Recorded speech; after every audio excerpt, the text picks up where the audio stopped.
உள்ளத்து உள்ளது கவிதை, இன்ப உருவெடுப்பது கவிதை, தெள்ளன் தெளிந்த தமிழில் உண்மை செறிந்துரைப்பது கவிதை என்று கவி மணியின் அடிகளை தமிழுக்கு சாற்றுகிறேன். அறிவு நிறைந்த சான்றோரே, நேர்பட பேசும் நெறி கற்றோரே, அனைவருக்கும் இந்த நெய்தல் மகளின் வழக்கங்கள். இன்று நான் பேச வந்துள்ள தலைப்போ அகநானூற்று, காதலில் பெண்கள் மனநிலை.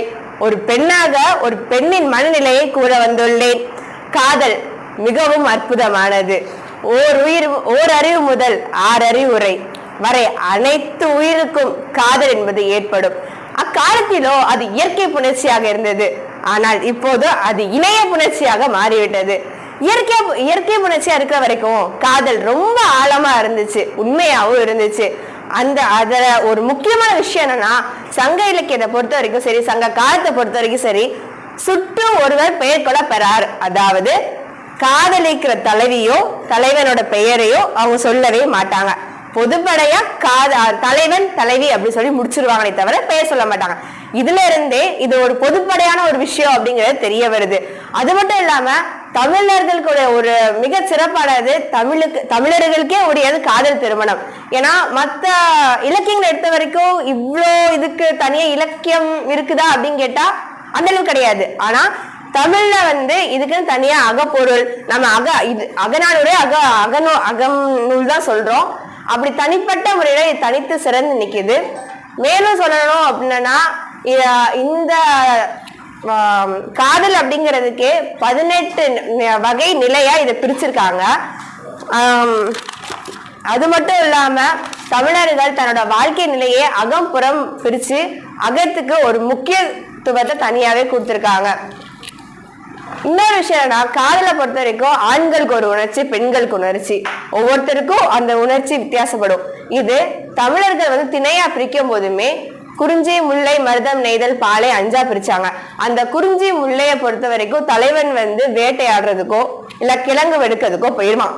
போன பிறகு தலைவி, ஐயோ இவன் வேட்டையாட போயிட்டானே, அங்க விலங்குகிட்ட மாட்டிக்கிட்டானோ, ஏன் இன்னும் வரல அப்படின்னு சொல்லிட்டு அவர் ரொம்ப வருத்தப்பட்டு உட்காந்து தனக்குள்ளே புலம்பிப்பா, இல்ல தோழிக்கிட்ட புலம்பா, ஏதாவது ஒண்ணு அங்க நடக்கும். அடுத்து பாத்தீங்கன்னா குறிஞ்சி, முல்லை, மருதம் பொறுத்த வரைக்கும் ரொம்ப ஒண்ணும் கிடையாது. ஏன்னா அவங்க அங்கேயேதான் தங்கி விளைச்சல் பண்ணிட்டு இருக்கிறாங்க. அங்க மோஸ்டா சண்டை தான் நடக்கும். நீ ஏன் பரத்தையர்கிட்ட போனன்னு சண்டை தான் நடக்கும். மற்றபடி இந்த மாதிரி விஷயங்கள் இருக்காது. நெய்தலை பொறுத்த வரைக்கும் கடல் போனா திரும்பி வருவானா மாட்டானா தெரியாது. கடலை அடிச்சுட்டா போச்சு.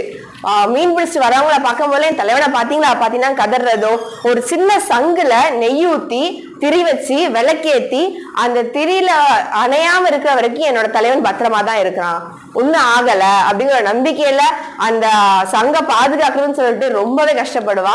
பாலையை பொறுத்த வரைக்கும் வழிபறி போச்சுடா, யார் என்ன வழிபறி பண்ணான்னு தெரியலையே, பொருளிட்ட போனவங்க பொருளிட்டு வரானா இல்லையான்னு தெரியலையே, ஒருவேளை அவனை கொலை பண்ணிட்டாங்களான்னு தெரியலையே அப்படின்னு சொல்லிட்டு நம்ம தலைவி ரொம்பவே கஷ்டப்பட்டுட்டு இருப்பா.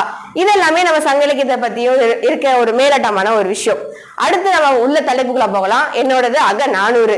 அண்ணன் சொன்ன மாதிரி அகநானூரை பத்தின ஒரு சிறு குறிப்பு சொல்லிடுறேன். இது ஒரு 8 தொகை நூல்ல ஒண்ணு, அகம் சார்ந்த நூல். இது 13 அடி சிற்றலையும் 31 அடி பேரலையும் இருக்கும். அதாவது 13ல இருந்து 31 அடி வரைக்கும் இருக்கும். அதனால இது நெடுந்தொகைன்னு சொல்லுவாங்க. இதுல 3ஆ பிரிச்சிருக்காங்க அகநானூரை. களிற்றியான நிலை, மணிமடை பவளம், நித்திலக்கோவை 3ஆ பிடிச்சிருக்காங்க.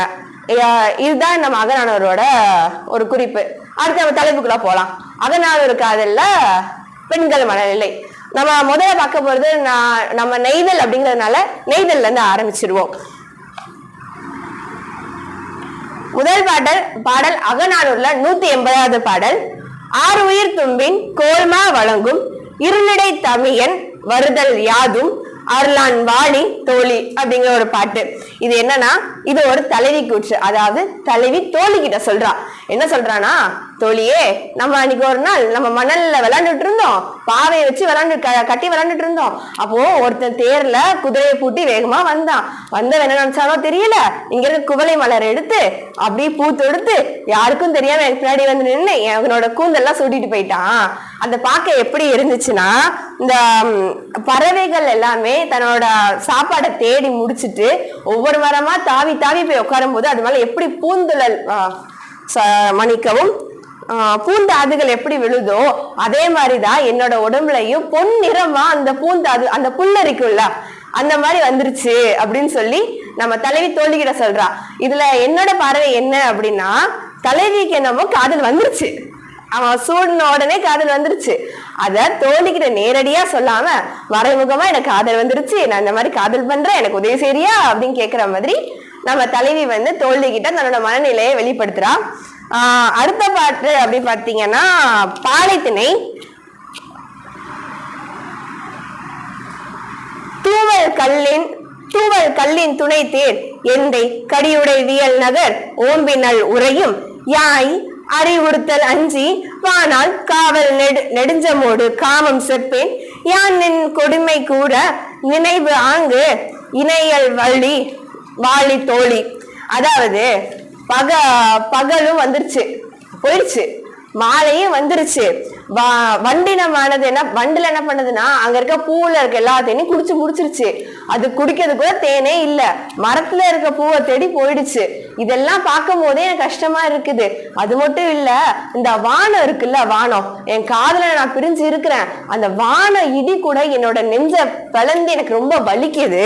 அது மட்டும் இல்லாம புயல் அடிச்சு மரத்துல இருக்க பறவைகள் எவ்வளவு கஷ்டப்படுதோ அதே மாதிரி அதை அல்லாடுது பாத்தியா, அதே மாதிரிதான் என்னோட உயிர் வந்து ஊசலாடிட்டு இருக்குன்னு சொல்லி தலைவி தன்னோட கஷ்டத்தை தோழிகிட்ட சொல்றா.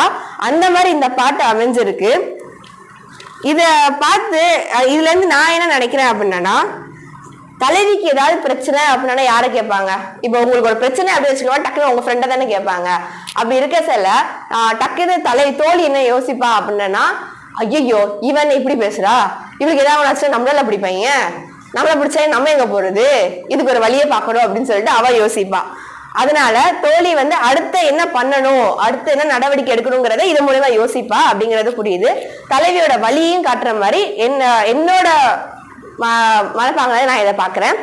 அடுத்த பாட்டு வந்து இதுல கஷ்டத்தை சொல்றாளா, அடுத்த பாட்டுல வந்து தன்னோட இனிமையை சொல்வா. இன்னொரு விஷயம் இந்த பாட்டுல என்னன்னா, தோழி தலைவியோட நிலையில இருந்து நான் தலைவியா இருந்தா நான் என்ன கஷ்டப்படுவேங்கிறத யோசிக்கிற மாதிரி இந்த பாட்டு இருக்கும். அடுத்த பாட்டு குறிஞ்சி திணையோடது. அதுல கஷ்டத்தை சொன்ன மாதிரி இதுல இனிமையை சொல்லுவா. எப்படின்னா, அலர்முலை ஆகம் புலம்ப பல நினைத்து ஆளல் என்று தோழி யாழை என் கண் பணி நிறுத்தல் ஏதோ குறவு மலர்ந்து அப்படின்ற பாடலடி அமையுது. இதுவும் தோழி கூற்றுதான்.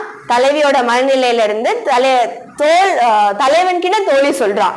என்ன சொல்றானா, நீ யானை காட்டுல இருந்தா வர, சரியா, நீ மாலை அணிஞ்சுதான் வர, கையில வேல் வச்சுட்டுதான் வர, நடுராத்திரியில தான் வர, அது ஒரு இனிமைதான், நான் இல்லைன்னு சொல்ல மாட்டேன்.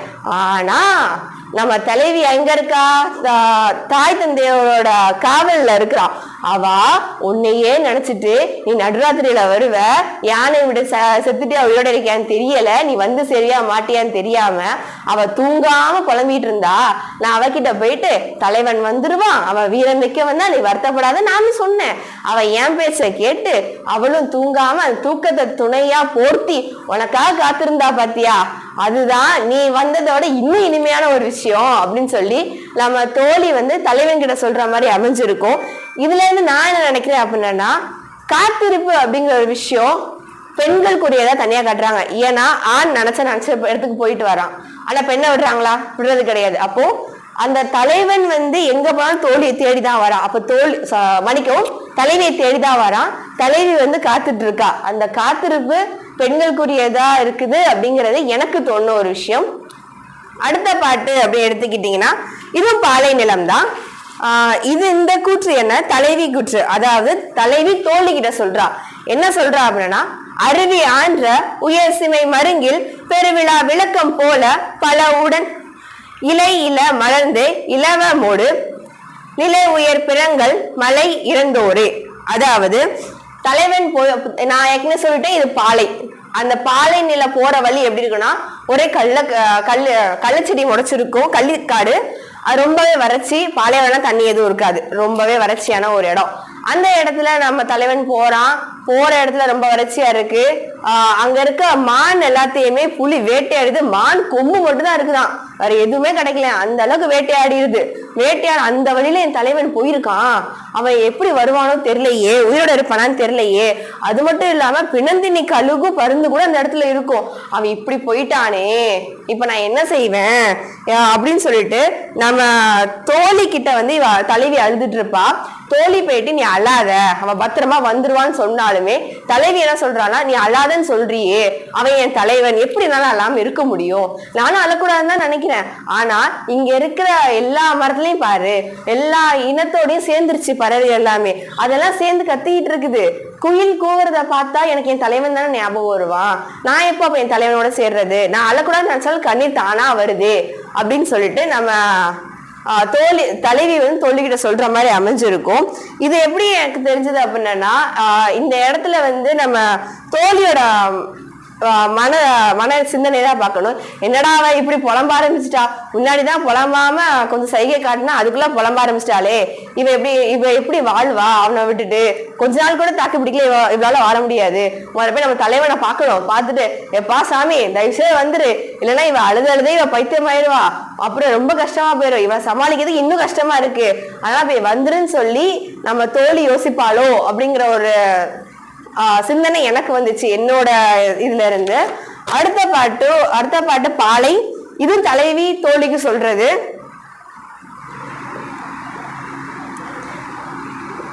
கொடுவரை இரும்புலி தயங்க நெடுவரை ஆடு களை இரு வெதிர் கோடைக்கு உள்கும் காண கடியை என்னால் நாம் அல நின்றது இல் பொருட்பிணை சென்று இவன் தருமார் செப்ப என்போய் நல்ல மடவை என்ற நீயே அப்படிங்கிற ஒரு பாடல். இது தலைவி தோழிக்கு சொல்றது. நம்ம தலைவன் வந்து தலைவியை விட்டுட்டு போயிட்டான், பொருளிட்டவோ ஏதோ ஒரு காரணத்துக்காக போயிட்டான், ரொம்ப நாள் ஆச்சு வரவே இல்லை. தலைவிக்கு உடம்பெல்லாம் விழிஞ்சு போயிருது, இப்படி கையை தொங்க போட்டா வலையெல்லாம் அவுந்து வருது. அது மட்டும் இல்லாம நெஞ்சில ஐயோ தலைவன் வருவானாவோ மாட்டானோ ஒரு தடிப்பு ரொம்ப வர ஆரம்பிச்சுட்டு, அந்த வானத்துல வந்து எல்லாமே வறண்டு போச்சு. வானம் வறண்டதுனால மழை வரலனால அருவியில தண்ணி இல்ல, மரத்துல இலையும் இல்ல, ஒண்ணுமே வளரல. அதை பார்க்கும் போது கூட இந்த தலைவனுக்கு என்னோட நினைப்பு வராதா, நான் இங்க வறண்டு தானே இருப்பேன் அப்படிங்கிற ஒரு நினைப்பு வராதான்னு சொல்லி நம்ம தலைவி வந்து பசலை நோயில ரொம்பவே கஷ்டப்பட்டுட்டு இருக்கிறதா இந்த பாடல் அமைஞ்சிருக்கும்.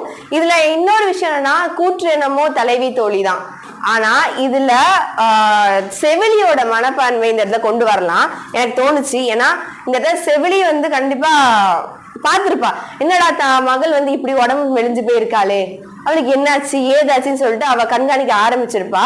அப்போ இவ ஏதோ பண்ணிட்டு இருக்கா, இவளுக்கு என்னங்கிறத நம்ம பார்க்கணும் அப்படின்னு சொல்லி அவளோட மனப்பான்மை இதுல வந்திருக்கும் அப்படிங்கிறது எனக்கு தோணுன ஒரு விஷயம். அதுக்கு அடுத்த பாட்டு வந்து பாலை தோழி கூற்று. அதாவது என்னன்னா, வருவர் வாழி தோழி பொறுவர் செல் சமம் கடந்த செல்லா நல்லிசை விசும்பு இவர் வெண்குடை பசும்புட் பாண்டியன் பாடுபெரு சிறப்பின் கூடல் அண்ணனின் ஆடு வண்டு அரற்றும் முச்சீர்த்தோடு ஆர்கூந்தல் மரியோரே.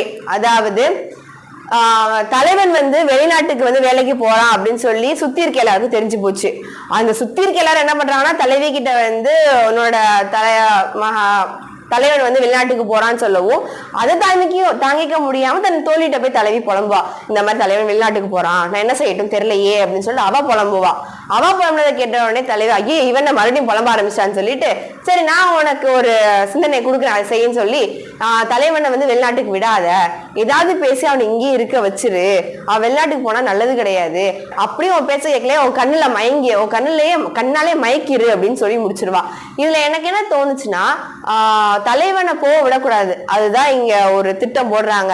அப்போ பிடிவாதப்படி அந்த பிடிவாதத்தனம் அப்படிங்கிறது இந்த இடத்துல உள்ள வருது. நீ போனா நான் சாப்பிட மாட்டேன், நீ போனா நான் தூங்க மாட்டேன் அப்படின்னு சொல்லிட்டேன்னா அவன் போக மாட்டான் அப்படிங்கிற ஒரு பிடிவாதத்தனத்தை இந்த இடத்துல கொண்டு வராங்களோ அப்படிங்கிறது எனக்கு தோணுச்சு. அதுக்கு அடுத்த பாட்டு பாலையோடதுதான். மாறி ஈங்கை மாத்தளிர் அண்ண அம்மா மேனி ஆயிலை மகளிர் ஆரம் தாங்கிய அலர்முலை ஆகத்து ஆற காதலோடு தாரிடை குலைய அப்படிங்கிற பாடல். இது வந்து தோழி கூற்று. தலைவன் வந்து நான் ஏற்கனவே சொல்ல மாதிரி பாலை எவ்வளவு கஷ்டம் நான் சொன்னேன்.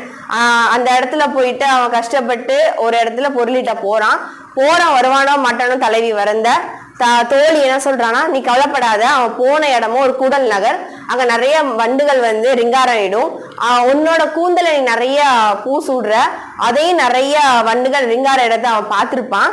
அதை பார்த்து அங்க கூடல் நகர்ற அந்த வண்டோட ரிங்காரத்தை கேட்டா கண்டிப்பா அவனுக்கு உன் ஞாபகம் வரும், வந்துடுவான், வருத்தப்படாத அப்படின்னு சொல்லி நம்ம தோழி வந்து தலைவிய வந்து சொல்ற மாதிரி இருக்கு. இதுல தோழியோட தேற்றல், அதாவது இந்த இடத்துல ரொம்ப முக்கியமான பங்கு தோழிக்கு இருக்கு. ஏன்னா அவதான் தேற்றுறா. தலைவி ஒவ்வொரு தடவையும் உடஞ்சி உட்காரும் போது நான் இருக்கேன் ஒண்ணும் இல்லை அப்படின்னு சொல்லி தேற்றுறத இந்த இடத்துல நம்மளால பார்க்க முடியும். அடுத்த பாடல்,